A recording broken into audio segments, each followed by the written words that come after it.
Hello दोस्तों, study with us channel में आपका स्वागत है। मैं Sumit Kumar diploma in elementary education की इस सीरीज में F1 कोड के ये 5वां क्वेश्चन है। इस क्वेश्चन में हम लोग चर्चा करेंगे उपेक्षित वर्गों के साथ आने वाले बच्चों के साथ विशेष चर्चा। ठीक है, उपेक्षित वर्ग कैसे होते हैं? उपेक्षित वर्ग समाज से कटे हुए वर्ग, जो जैसे अनुसूचित जाति है, अनुसूचित जनजाति है, ये वर्ग क्या होते हैं? समाज से कटे होते हैं। इनको हम लोग अपने समाज में कैसे मिलाएंगे? जैसे मान लेते हैं बेघर बच्चे हैं। उसके बाद जो है कि अनाथ बच्चे हैं, कैदियों के बच्चे हैं, जेल में बंद बच्चे हैं, भगाकर लाए गए बच्चे हैं, जो एक दूसरे से एक जगह से दूसरे जगह के बच्चे हैं, भाग गए हैं, विकलांग बच्चे हैं। विकलांग बच्चे भी इसमें आएंगे। वह उपेक्षित वर्ग वो भी है, उनको भी उपेक्षा की जाती है। उनको मुख्य धारा में ला के उनको समान शिक्षा, समावेशी शिक्षा का एक नियम है। समावेशी शिक्षा, समावेशी शिक्षा कैसे होगा? समावेशी शिक्षा का कोड है, ठीक है। समावेशी शिक्षा, समावेशी शिक्षा कब होगा?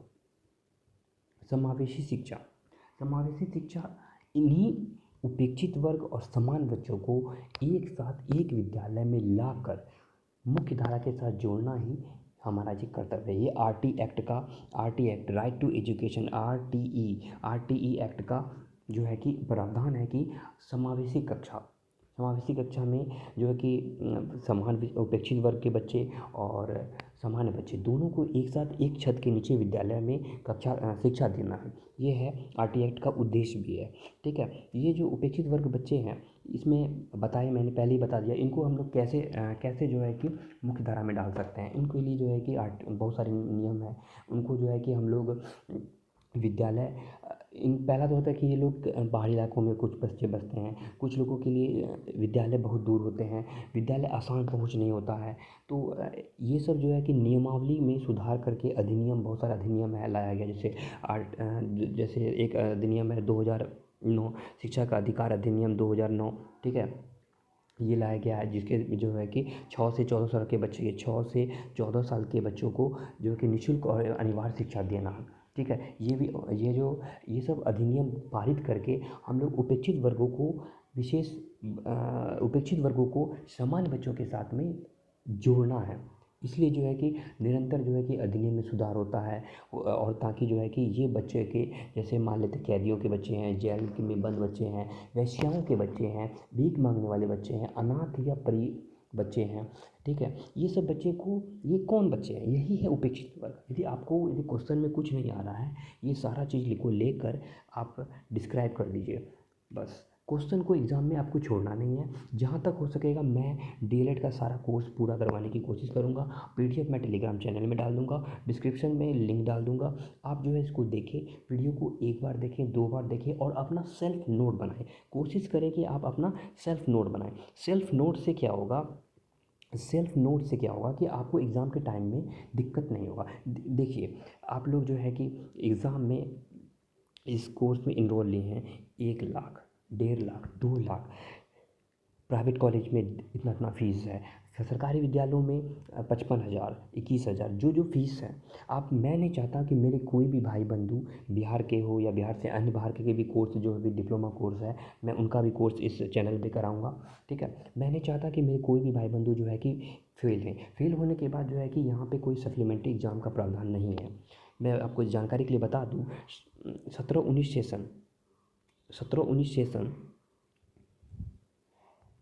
मैं आपको बता दूं, 17-19 सेशन में जो लोग फेल किए हैं, उनका अभी तक एग्ज़ाम नहीं हुआ है।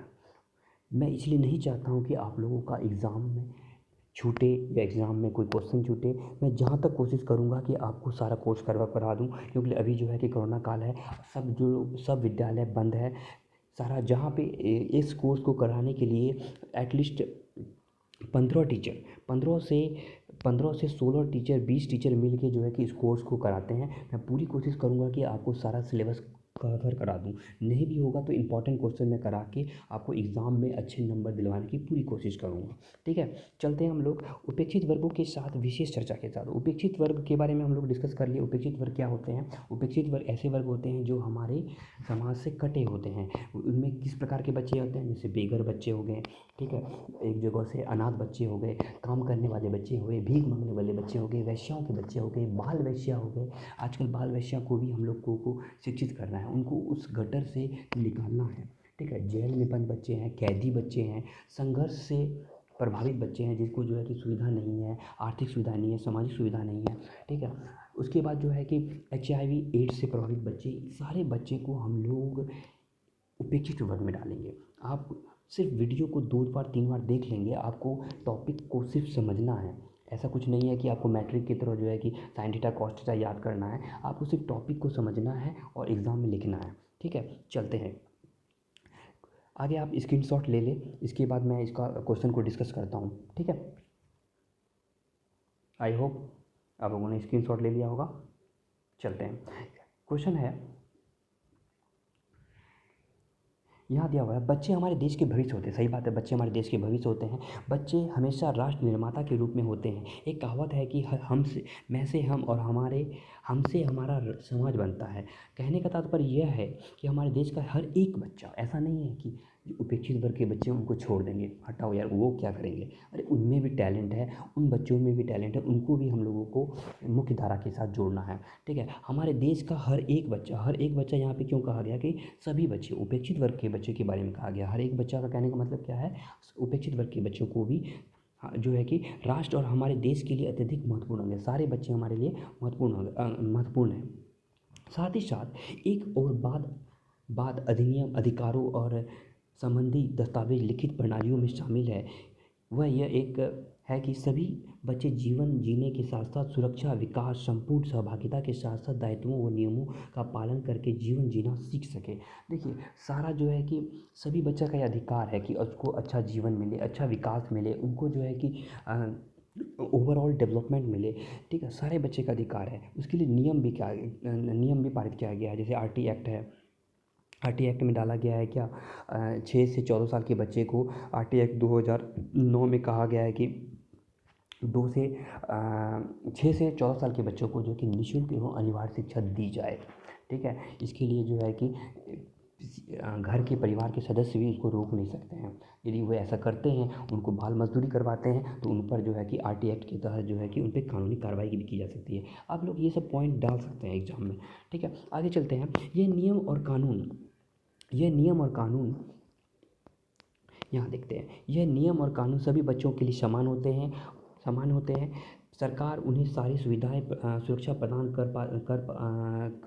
कर पाते हैं। ठीक है, कर पाते हैं, यहाँ पे मिसप्रिंट हो सकता है। ठीक है, मगर तमाम विकसित वर्ग पर विशेष चर्चा के समय देखा जाए तो एक बात साफ दिखती है कि देश की सामाजिक बनावट व आर्थिक श्रेणी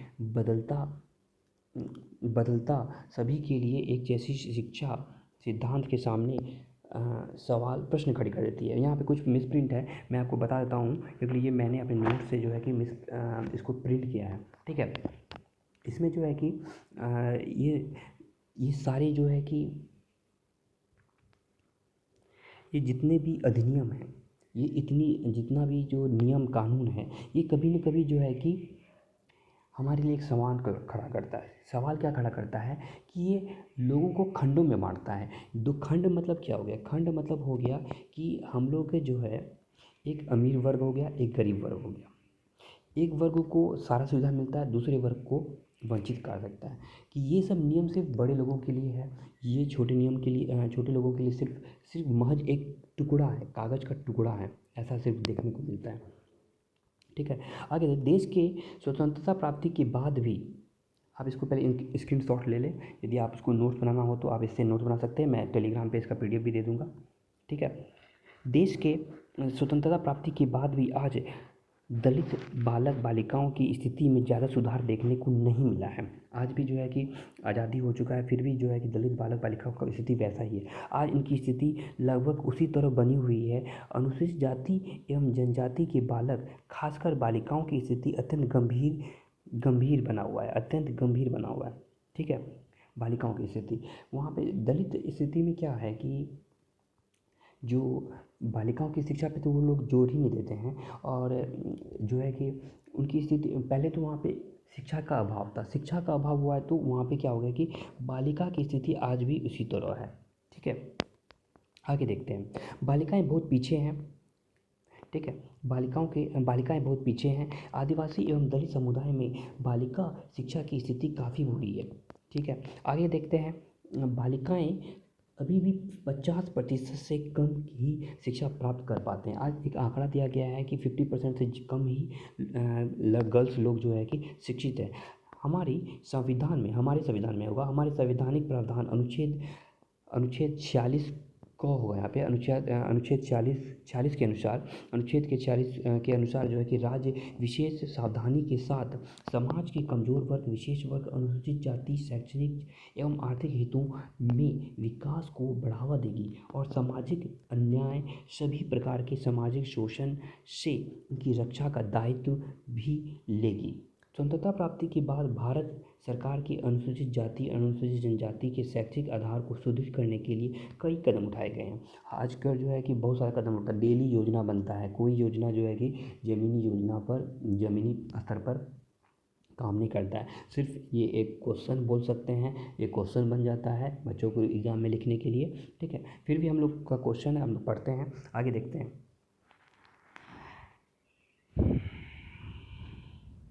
राष्ट्रीय शिक्षा नीति में भी अनुसूचित जाति, अनुसूचित जनजातियों एवं आर्थिक शिक्षा साक्षरता एवं माध्यमिक उच्च शिक्षा विभाग में वर्तमान योजना की विशेष प्रावधान किए गए।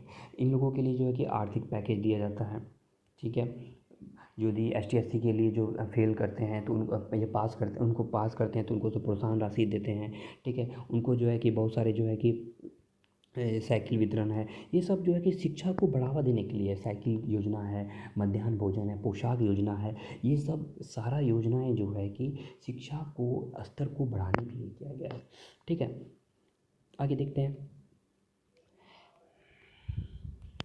कहाँ पढ़ते हैं हम लोग? इनके द्वारा किसी भी क्षेत्र में ही सुधार किया जा सकता है। अगर शिक्षा की कमी हो तो मनुष्य दलित हो या महादलित, समान हो या उच्च कोटि क्यों ना हो, वह न तो अपने अधिकार को समझ पाएगा, न ही उनका सही उपयोग कर पाएगा। देखिए, यदि शिक्षा यदि है ही नहीं तो वो अपने अधिकार को क्या समझेगा?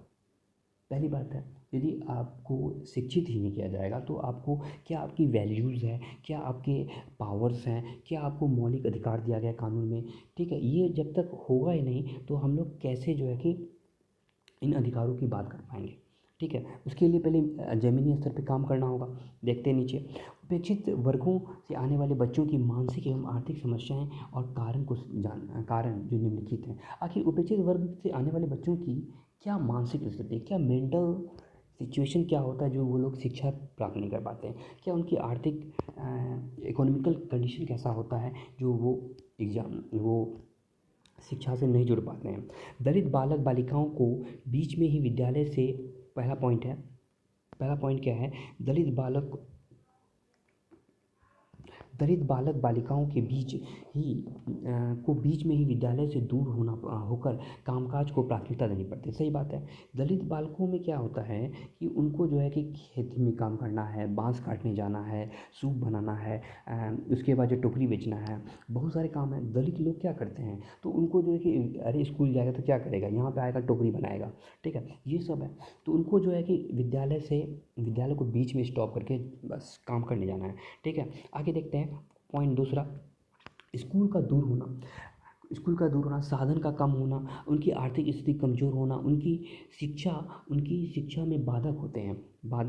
यहाँ पे धोते हैं, थोड़ा सा मिस्टेक हो चुका है क्योंकि मैंने अपने नोट्स को PDF फॉर्म में प्रिंट करके आपको प्रोवाइड किया है। वीडियो को बनाने में बहुत मेहनत लगती है। प्लीज़ आप इनको लाइक करें, सब्सक्राइब करें, अपने दोस्तों को, अपने भाई बहनों के साथ जो है इनको शेयर करें ताकि उनको भी कुछ सुविधा होए, ताकि आज कॉलेज बंद है। ठीक है, मैं नहीं चाहता हूँ कि कोई भी फेल हो। ठीक है, आगे चलते हैं। देखिए, इस पॉइंट को फिर से मैं रिपीट कर देता हूँ कि स्कूल का दूर होना। आज मान लेते हैं स्कूल बहुत दूर है, घर से यातायात का साधन में रुपया खर्च होता है, तो RT एक्ट के तहत कहा दिया गया है कि जो है कि प्राथमिक विद्यालय 2 किलोमीटर और माध्यमिक विद्यालय 3 किलोमीटर के दायरे में होना चाहिए। ठीक है, आजकल स्कूल घर घर हर मोहल्ले में स्कूल बन रहा है, इसके लिए जो है काम चल रहा है, मगर अध्यापक है नहीं, आप जानते ही हैं। ठीक है, चलते हैं। दलित समाज भी दलित बच्चों की शिक्षा के लिए उत्साह को कम करके कामकाज को विशेष महत्व देकर उनकी शिक्षा से दूर करने में अहम भूमिका निभाते हैं। सही बात है। दलित परिवार में उनको जो है कि शिक्षा को इम्पोर्टेंस ही नहीं देते हैं, जिससे जो है कि अभी हम कहते हैं पेरेंट्स ही एजुकेशन को प्रमोट नहीं करेंगे तो बच्चे कैसे प्रमोट करेंगे। बच्चे तो वैसे ही जो है कि शिक्षा से दूर भागते हैं। यदि उनमें उनके परिवार में जो है कि हम लोग को प्रोग्राम चलाना होगा कि नहीं, बच्चा को स्कूल भेजिए, बच्चे को जो है कि आजकल जो है कि बहुत सारे जो है कि योजना के तहत जो है कि बच्चे स्कूल से जुड़ रहे हैं। ये उनका ही कारण है कि आज इतना इतना सरकारी विद्यालयों में नामांकन हो रहा है। ठीक है, स्कूल के अंदर छुआछूत ये बहुत मेजर कारण है उनको पीछे छोड़ने में। ठीक है, छुआछूत स्कूल के अंदर छुआछूत जैसी सामाजिक बुराइयां खुद दूर करनी चाहिए। सभी परिवार को बिना किसी भेदभाव के अपने बच्चों को शिक्षा के प्रति जागरूक करने का प्रयास करना है। इसके लिए जो है कि मध्याह्न भोजन ही लाया गया है। मध्याह्न भोजन जो लाया गया है, मध्याह्न भोजन इसीलिए लाया गया है। मिड डे मील जिसको कहते हैं mid day meal, mid day meal mid day meal mid day meal क्या होता है? मिड डे मील के तहत ही जो है कि ये छुआछूत को ख़त्म करें। पहले जो है कि यदि ब्राह्मण के बच्चे थे, वो सरकारी स्कूल में पढ़ रहे हैं, तो दलित वर्ग के बच्चे उनके साथ बैठ के नहीं पढ़ते थे। मिड डे मील से क्या हुआ, कुछ ऊंचे जात के लोग भी गरीब हैं, निम्न वर्ग के भी गरीब हैं, उससे दलित वर्ग के भी गरीब हैं, तो सारे गरीब लोग मिलके एक साथ बैठ के खिचड़ी खाएंगे तो उससे क्या होगा, छुआछूत कम होगा। अरे उनको भी भूख लगी है, हमको भी भूख लगी है, चलो एक साथ बैठ के खिचड़ी खाते हैं। ये छुआछूत को कम करने के लिए ये प्रोग्राम लाया गया था। ठीक है, स्कूल के अंदर छुआछूत जैसी सामाजिक बुराइयां खुद दूर करनी चाहिए। सभी परिवार को बिना किसी भेदभाव के अपने बच्चों को शिक्षा के प्रति जागरूक करने का प्रयास करना चाहिए। ठीक है, आदिवासी इलाकों में चल रही सभी स्कूल में संपूर्ण गुणवत्तापूर्ण व्यवस्था एवं गुणवत्तापूर्ण शिक्षक होनी चाहिए। देखिए आदिवासी इलाकों में क्या होता है, शिक्षक भी जो है कि केयरलेस हो जाते हैं, जाते हैं पढ़ना है पढ़ाना, नहीं पढ़ाना नहीं पढ़ाएं। ठीक है, इससे क्या होता है, गुणवत्तापूर्ण शिक्षा नहीं मिलने के कारण उनमें जो है कि पढ़ाई के प्रति हीन भावना हो जाता है, खिचड़ी खाना है घर जाना है। ठीक है, इसके लिए हम लोग को क्या करना है कि पहले गुणवत्तापूर्ण शिक्षक लाना है, फिर शिक्षा में गुणवत्तापूर्ण लाना है, और इलाकों में जो स्कूल का भी स्ट्रक्चर जो है कि इंफ्रास्ट्रक्चर को ठीक करना है। आगे चलते हैं। दलित बालक और बालिकाओं को परिणाम मूलक शिक्षा दी जाना चाहिए। परिणाम मूलक में कहने का मतलब यहाँ पे है दोनों का रिजल्ट आना चाहिए। यदि देखिए यहाँ पे स्टिमुलस काम करता है, आप लोग पढ़िएगा सक्रिय अनुबंधन का सिद्धांत, सक्रिय अनुबंधन का सिद्धांत S2 में, सेकेंड ईयर में S2 में पढ़िएगा। ठीक है, उसमें जो है कि परिणाम मूलक, यदि आप कोई काम करते हैं उसका कोई आपको रिवार्ड मिलता है तो उसके लिए आप काम को प्रेरित करते हैं। तो इसके लिए जो है कि दलित वर्ग में जो है कि परिणाम मूलक शिक्षा देनी चाहिए जिसका कोई रिजल्ट हो। यानी कोई ऐसा वोकेशनल कोर्स करवा दें जिससे बच्चे जो है कि आगे चल के स्किल्ड हो जाए। ठीक है, उनमें जो बहुत सारे आर्ट डेवलपमेंट करवाएं। ठीक है, स्वरोजगार की स्थिति वाले कोर्स करवाएं। इसके लिए परिणाम मूलक शिक्षा है। परिणाम मूलक ऐसे यहाँ पे डाला नहीं गया है, यहाँ पे इसको परिणाम मूलक मतलब इसका कोई रिजल्ट हो। ठीक है, यहाँ से पॉइंट ख़त्म होता है। आज हम लोग जो है कि F1 का यूनिट वन का पूरा क्वेश्चन समाप्त कर चुके हैं। यूनिट वन का पूरा वीडियो जो है कि अपलोड हो चुका है। ठीक है, यूनिट 1। उसके बाद जो है कि आप लोग क्या करें, आप लोग हमारे चैनल को सब्सक्राइब करें, अपने भाई बंधुओं के साथ शेयर करें। आपको जो भी समस्या होता है कमेंट में हमसे पूछिए, मैं उसका पूरा कोशिश करूँगा सॉल्व करने का। थैंक यू, धन्यवाद।